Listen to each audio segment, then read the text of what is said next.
आपने मैगी तो बहुत खाए होंगे, बहुत तरीके से बनाए होंगे और बहुत खाए होंगे, लेकिन मैगी पिज़्ज़ा आपने नहीं खाया होगा। ये बनाने में तो आसान है ही, और ये पिज़्ज़ा जैसा एकदम लगता है, खाने में एकदम यूनिक बनता है।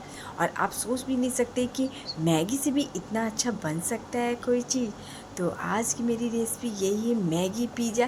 जो घर में अगर बच्चे लोग पिज़्ज़ा का बोले रहते, तो पिज़्ज़ा घर में बहुत लोगों का जल्दी नहीं बन पाता है, लेकिन आप ये पिज़्ज़ा आप बच्चों को खिला सकते हैं। ये बहुत हेल्दी भी, ऐसा नहीं कि हेल्दी नहीं है, ये हेल्दी भी है बाहर के पिज़्ज़ा से।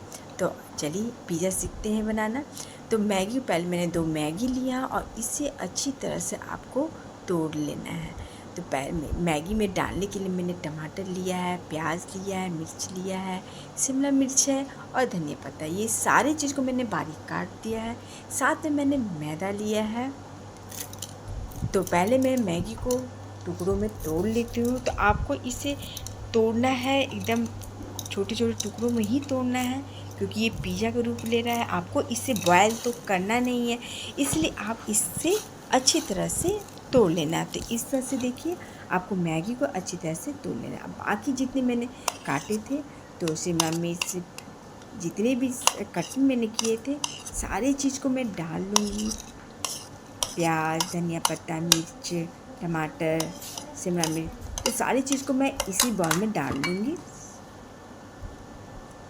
और इसे अच्छी तरह से थोड़ा सा मिला लूँगी। इसमें कुछ मैं मसाले भी डालूँगी। तो लाल मिर्च पाउडर, नमक, गरम मसाला, हल्दी पाउडर और साथ में मैगी जो मसाला है वो तो डालना ही है आपको। तो मैंने 2 मैगी लिया था, तो मैंने 2 मैगी का पैकेट का मसाला इसमें डाल ली हूँ। अब डालने के बाद मैं इसे अच्छी तरह से मिक्स कर लेती हूँ सभी को। तो ये देखिए, आपके आधा तो आपके अच्छी तरह से तैयार हो गए हैं। अब आगे का प्रोसेस मैं करूँगी। तो ये देखिए कितने कलरफुल लग रहे हैं और अच्छे लग रहे हैं, लेकिन ये अभी कच्चे हैं। तो चलिए अब फिर आगे का प्रोसेस देखते हैं। तो एक बाउल में मैंने मैदा लिया है। मैदा का आपको बहुत कुछ करना नहीं है, बस पानी के साथ इसे अच्छी तरह से घोल बना लेना है। ना ही आपको बहुत मोटा बनाना है और ना ही आपको पतला बनाना है। तो आप जो इसे चीला बनाते हैं ना, आपको उसे वैसे ही घोल तैयार करना है बना के। इसमें कोई भी मसाला, नमक कुछ भी नहीं पड़ेगा, बस डायरेक्ट आपको पानी के साथ इसे घोल लेना है। तो मैं पानी के साथ इसे अच्छी तरह से घोल बना लेती हूँ। ये देखिए, आपको मैं घोल तैयार करके दिखाऊंगी। देखिए, आपको इतना ही मोटा घोल करना है। अब जो मैगी का जो मैं बनाई थी मसाला, मैगी के मसाले में इसे घोल को डाल देना है और इसे साथ में अच्छी तरह से मिक्स करना है। तो इस तरह से अच्छी तरह से आप इसे मिक्स कर ले, थोड़ा थोड़ा डाल के। आपको ये ध्यान रखना कि बहुत ज़्यादा आपका गीला ना हो जाए। तो ये ना गीला है और ना ही ये बहुत मोटा है, ये परफेक्ट मैंने डाला है एकदम। इसी स्टेट आपको डालना है और इतना ही रखना है। तो इस तरह से देखिए, इस तरह से आपके तैयार हो गए हैं ये। इसमें सारे चीज़ डाले हैं, आपको कोई और बाहर का और कोई चीज़ डालने की बिल्कुल ज़रूरत नहीं है। तब मैं तावा ली हूँ, लेकिन मैंने तावा को गैस पे नहीं बैठाया, ये आप ज़रूर ध्यान दीजिएगा। मैंने तावा को गैस पे बिल्कुल नहीं बैठाया है। ये तावा गरम भी नहीं है, ये तावा ऐसे ही एकदम ठंडा है। और ठंडे में मैं ऑयल डाल के अच्छी तरह से तावा के चारों तरफ इसे ऑयल को फैला दे रही हूँ। ये तावा ठंडा है और आपको ठंडे में ही आपको इसे डालना है। तो इस तरह से मैंने चारों तरफ ऑयल को फैला दी हूँ। और जो मैंने मैगी का मसाले सब तैयार किए थे, वो मसाले मैं अभी इसमें डाल लूँगी और चारों तरफ सारे डाल के मैं अच्छी तरह से इसे फैला दूँगी। ना ही आपको मोटा फैलाना है बहुत, और ना ही आपको पतला फैलाना है, आपको मीडियम फैलाना है। तो ये देखिए, मैंने सारे जितने भी मसाले थे मैंने इसमें डाल लिए और इसे अच्छी तरह से बराबर तरह से चारों तरफ से मैंने इसे फैला दिया है। तो इस तरह से ये फैल गए हैं, इस तरह से तैयार हो गए हैं। देखिए, एकदम अच्छी तरह से, कहीं पर आपका मोटे पतले ना रहना चाहिए, ये आपको ध्यान रखना होगा। तो मैंने एक बराबर सारी जगह अच्छी तरह से फैला दिया है। तो इस तरह से ये फैल गए हैं। अब अब ये तैयार हो गए। अब मैं इसे गैस पे फैला दूँगी।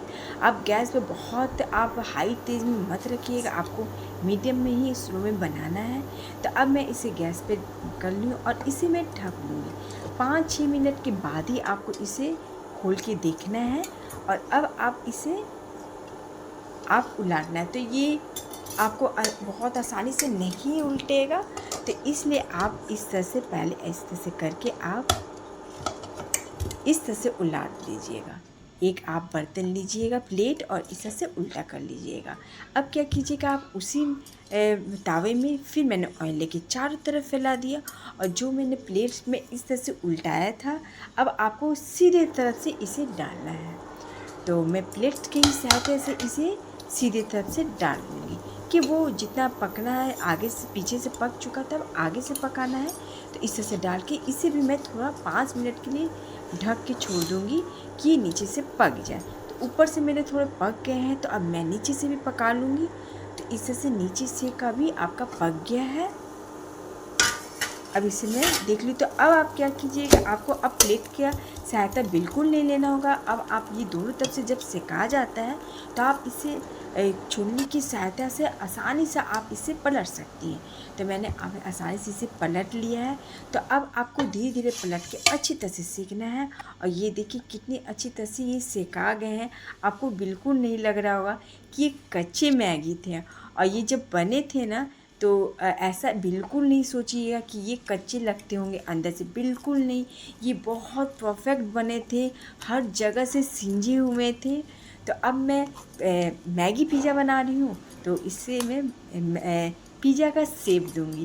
तो ये मैंने आपको सिंपल मैगी पिज़्ज़ा बनाई हूँ और मैं बहुत जल्दी जो पिज़्ज़ा में आप चीज़ डालते हैं, अब ओनियन डालते हैं, बहुत सारे मिर्च डालते, बहुत कुछ डालते हैं आप, मैं वो भी लेके आऊँगी जल्द। जो आप अब वो आपको शायद बहुत अच्छा लगेगा। और भी तो आपको मैं अभी सिंपल तरीके से सिखाया कि जब भी आप चाहें घर में बिना चीज़ या कुछ भी नहीं है तो आप ये बना के बच्चे लोग को दे सकते हो। और ये बच्चे लोग के ज़्यादा फ़ायदेमंद होता है, क्योंकि चीज़ ये तो हानि ही पहुंचाता है। लेकिन मैं वो भी रेसिपी लेके ज़रूर आऊँगी, वो आप कभी कल बना के खा सकते हैं। लेकिन ये आप जब भी चाहें तो आप ये बना के खा सकते हैं। तो मैं इसे पिज़्ज़ा का शेप दे दी हूँ और ये पिज़्ज़ा ही पूरा लग रहा था खाने में।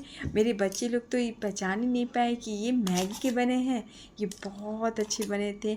आप एक बार प्लीज़ ज़रूर ट्राई कीजिएगा और मेरे चैनल को सब्सक्राइब ज़रूर कीजिएगा। अच्छे लगे तो लाइक करना बिल्कुल ना भूलें। लाइक से मुझे बहुत अच्छा लगता है, मुझे लगता है कि मैं कुछ अच्छा बनाई, आपको अच्छा लगा तो आपने लाइक किया, तो प्लीज़ लाइक करना बिल्कुल ना भूलें। और अगर अच्छे लगे तो शेयर करना बिल्कुल ना भूलें। तो ये आपके बन के पिज़्ज़ा तैयार हो गया। आप किसी चटनी के साथ, जो आपको चटनी पसंद है वो चटनी के साथ खा सकते हैं, या आप ऐसे भी खा सकते हैं क्योंकि इसमें बहुत कुछ डाला हुआ है। ये ऐसे भी बहुत टेस्टी और अच्छे लग रहे थे। तो आप एक बार ज़रूर ट्राई कीजिएगा इस तरह से बना के और मुझे ज़रूर बताइएगा कैसा लगा। और आप अगर कभी बनाए हैं पिज़्ज़ा तो वो भी बताइएगा। तब तक के लिए जय।